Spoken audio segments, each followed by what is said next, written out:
আসসালামু আলাইকুম। আজ বৃহস্পতিবার 18 মার্চ 2021। আমন্ত্রণ জানাচ্ছি হিলটন প্রপার্টিজ প্রবাস টাইম বুলেটিনে।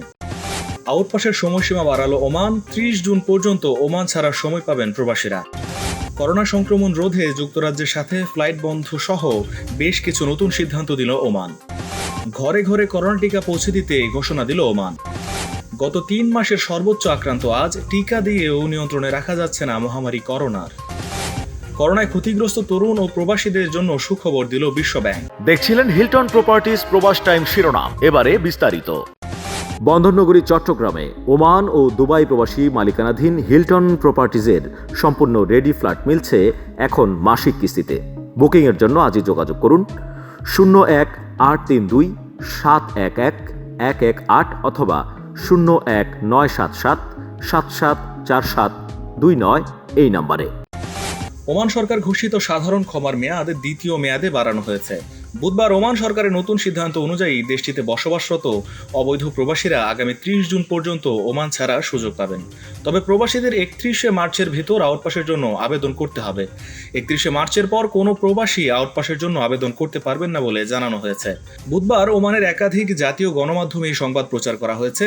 এক বিবৃতিতে ওমানের শ্রম মন্ত্রণালয় জানিয়েছে, ওমান ছাড়তে ইচ্ছুক সকল অবৈধ নিয়োগকারী এবং প্রবাসী কর্মীরা আগামী 31 মার্চের মধ্যে দেশ ছেড়ে চলে যেতে আবেদন করার সুযোগ পাবেন। এই তারিখের পর আর কোনো আবেদন বিবেচনায় নেওয়া হবে না। তবে সাধারণ ক্ষমা গ্রহণ করে প্রবাসী কর্মীরা সর্বোচ্চ 30 জুন পর্যন্ত ওমান ছাড়ার সময় পাবেন।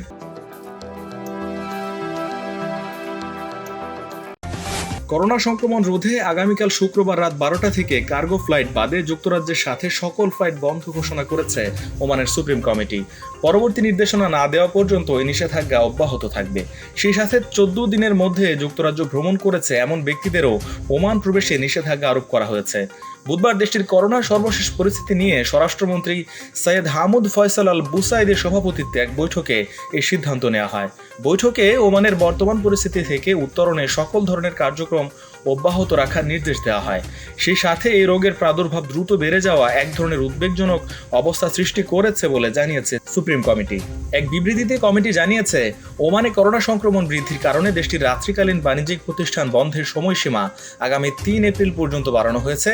তবে এই বন্ধের আওতামুক্ত থাকবে পেট্রোল পাম্প, স্বাস্থ্যসেবা প্রতিষ্ঠান, ফার্মেসি, পেট্রোল পাম্পে অবস্থিত টায়ার বিক্রয় ও মেরামতের দোকান, খাবারের দোকান ও রেস্তোরাঁ থেকে খাবারের হোম ডেলিভারি সেবা। বৈঠকে আরও সিদ্ধান্ত নেওয়া হয়, আগামী 21 মার্চ থেকে 1 এপ্রিল পর্যন্ত দেশটির সকল সরকারি অফিসে 70% বেশি লোক অফিসে উপস্থিত না থাকতে নির্দেশ দেওয়া হয়েছে। ওমানে করোনায় মৃত্যুর ঝুঁকি মোকাবেলায় সকল ধরনের প্রচেষ্টা অব্যাহত রাখার কথা জানিয়েছে কমিটি। সেই সাথে দেশটির স্বাস্থ্য খাতে দায়িত্ব পালনের দক্ষতা নিশ্চিত করার লক্ষ্যে সুপ্রিম কমিটি সকল ধরনের কার্যক্রম অব্যাহত রেখেছে বলেও জানিয়েছে। নিচ্ছি 30 সেকেন্ডের ছোট্ট একটা বিরতি, সাথেই থাকুন। ওমানে সকল ধরনের কৃষি পণ্য মিলছে এখন বাংলাদেশি মালিকানাধীন শীর্ষ প্রতিষ্ঠান SM আইডিয়াল সাপোর্ট LLC তে। ডেলিভারি চার্জ ছাড়াই যে কোনো কৃষি পণ্যের জন্য আজই যোগাযোগ করুন 9548-6333 অথবা 9793-6444 এই নাম্বারে। প্রবাসের যে কোনো খবর পেতে ভিজিট করুন probastimes.net এবং সাবস্ক্রাইব করুন প্রবাস টাইমের ইউটিউব চ্যানেল। যুক্ত থাকুন আমাদের ফেসবুক পেজে। বিরতির পর আবার স্বাগত বুলেটিনে। ওমানে করোনার তৃতীয় ওয়েভ শুরু হওয়াতে এখন থেকে মহামারী থেকে সুরক্ষার জন্য দেশটির নাগরিকদের ঘরে ঘরে করোনা টিকা পৌঁছে দিতে সিদ্ধান্ত নিয়েছে দেশটির সরকার। প্রথম পর্যায়ে দেশটির মাস্কাট প্রদেশের কমিউনিটি হেলথ প্রোগ্রামের অন্তর্ভুক্ত ব্যক্তিদের বাড়িতে গিয়ে টিকা প্রদান করবে স্বাস্থ্য অধিদপ্তর। টিকা প্রক্রিয়া সম্পন্ন করার জন্য প্রয়োজনীয় সরঞ্জাম সহ একটি দল প্রস্তুত রাখা হয়েছে। ওমানের জাতীয় গণমাধ্যমে প্রকাশিত সংবাদের সূত্রে জানা গেছে, মাস্কাট ও মাত্রাহ এলাকায় প্রথমে টিকা দেওয়ার পরে অন্যান্য এলাকায় এই কার্যক্রম শুরু হবে। সকল নাগরিক যেন টিকার আওতায় আসে সে লক্ষ্যেই বাড়ি বাড়ি গিয়ে এই টিকা কার্যক্রম হাতে নেওয়া হয়েছে বলে জানিয়েছে ওমান সরকার। এদিকে দেশটির সমুদ্র সৈকত জনসাধারণের জন্য পুনরায় খুলে দেওয়া হয়েছে। এখন থেকে যে কোনো ব্যক্তি নিজের প্রয়োজনীয় বা ব্যক্তিগত খেলাধুলায় অংশ নিতে সৈকতে ভ্রমণ করতে পারবেন বলে বুধবার এক বিবৃতিতে এই কথা জানিয়েছে দেশটির সুপ্রিম কমিটি। কমিটির বরাত দিয়ে ওমানের একাধিক জাতীয় গণমাধ্যমের সংবাদে উল্লেখ করা হয়েছে, সকল ধরনের স্বাস্থ্যবিধি মেনে সামাজিক ও শারীরিক দূরত্ব বজায় রেখে দেশের সকল নাগরিক ও প্রবাসীরা সৈকত ভ্রমণে যেতে পারবেন। তবে সৈকতে কোনো ধরনের সমাবেশ করা যাবে না। এছাড়াও দেশের সকল নাগরিক ও প্রবাসীদের সুপ্রিম কমিটির স্বাস্থ্যবিধি মেনে চলার জন্য বিশেষভাবে নির্দেশ দেওয়া হয়েছে।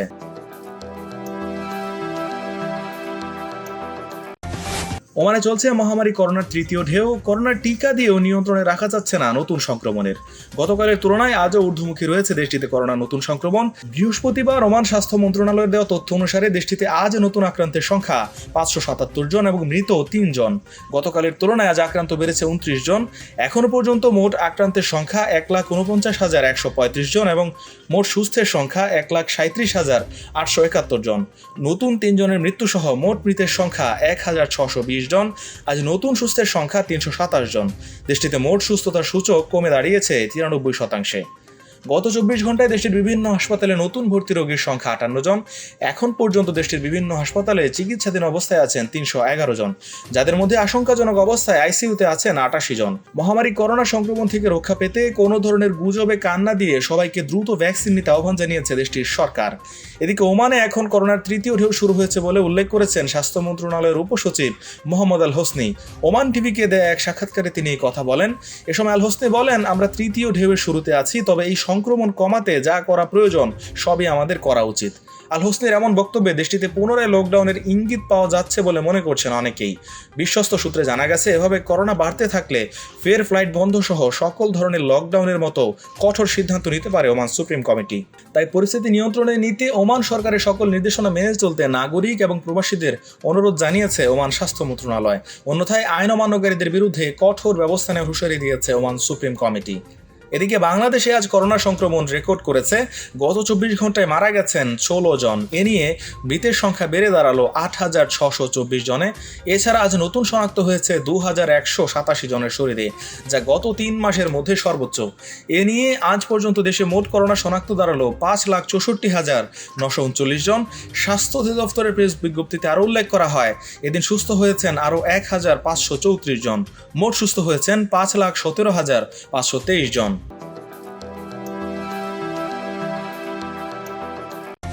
করোনায় ক্ষতিগ্রস্ত তরুণ জনগোষ্ঠী ও দেশে ফিরে আসা প্রবাসী বাংলাদেশিদের কর্মসংস্থানের জন্য 1,700 কোটি টাকার অর্থ সহায়তা দিচ্ছে বিশ্বব্যাংক। গতকাল বুধবার বিশ্বব্যাংকের বোর্ড সভায় এই ঋণের অনুমোদন দেওয়া হয়। এ প্রকল্পের আওতায় দেশে ফিরে আসা 2 লাখ প্রবাসীকে সহায়তা দেওয়া হবে।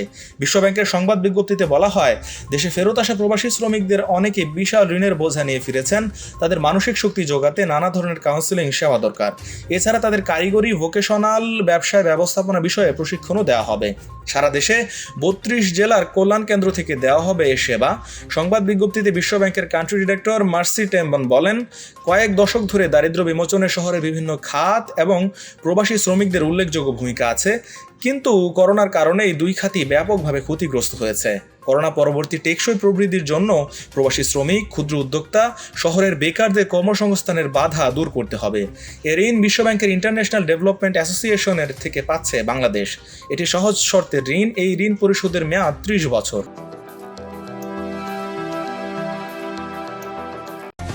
রাজধানীর খিলগাঁওয়ের তিলপাপাড়ায় জোবায়েদ ইসলাম সিয়াম নামের এক কিশোরের লাশ উদ্ধার করেছে পুলিশ। পুলিশ তার লাশ উদ্ধার করে ময়নাতদন্তের জন্য ঢাকা মেডিকেল কলেজ হাসপাতালের মর্গে পাঠিয়েছে।